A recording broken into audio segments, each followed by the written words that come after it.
Beri peringatan keras agar Indonesia tak cari perkara dalam konflik Ukraina-Rusia, pakar hukum internasional bocorkan dalih yang bisa menjadi bumerang.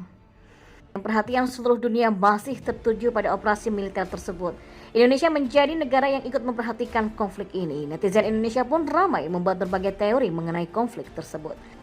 Banyak dari teori yang dibuat di Twitter oleh netizen sudah ramai meskipun belum tentu benar.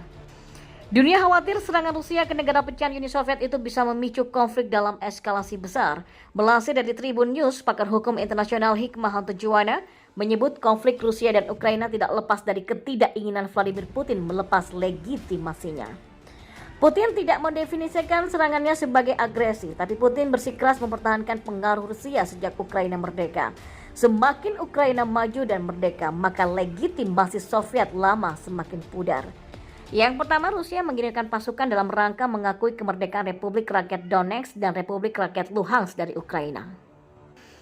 Menurut Putin, ini adalah bagian dari legitimasi dan aksi mereka sebagai upaya membantu kedua negara dalam menghadapi Ukraina, kata Hikmahanto mengutip dari Tribun News pada Minggu 27 Februari.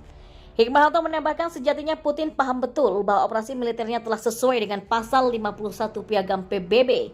Meski akhirnya Ukraina tidak tinggal diam karena deklarasi Luhansk dianggap sebagai kelompok separatis Ukraina yang pro-Rusia.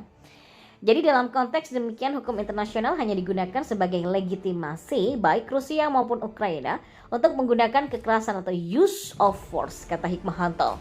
Hikmahanto pun menilai sangat wajar bila militer Ukraina berhadapan Rusia akan penuh tantangan, sebab konflik keduanya dipengaruhi pula keinginan kuat Ukraina yang ingin bergabung kepada NATO. Aksi tersebut justru memicu emosi Putin, apalagi Presiden Ukraina saat ini lebih pro ke Barat daripada Rusia. Jadi sangat wajar konflik ini akan bernarasi dalam dua perspektif karena Rusia ingin mempertahankan pengaruhnya, sementara di sisi lain Ukraina mereka itu condong ke Barat dalam hal ini NATO. Nah, hal itu pun memicu Putin untuk mencegah hal tersebut terjadi. Jelas Hikmahanto. Oleh karena itulah kata Hikmahanto, dalam tensi tinggi ini Indonesia bisa mengambil sikap, tetapi sikap Indonesia haruslah menghindari keberpihakan kepada Rusia maupun Ukraina. Namun tidak berpihak ke Indonesia dalam konflik ini jangan diartikan mencari aman, tetapi harus berupaya menyelesaikan masalah lewat solusi yang pas di PBB. Jadi sikap tidak memihak ini bukan berarti Indonesia hendak mencari selamat atau cari aman ya. Tapi ini dilakukan agar Indonesia dapat secara aktif berupaya agar perang tidak bereskalasi menjadi besar, ucap Hikmahanto.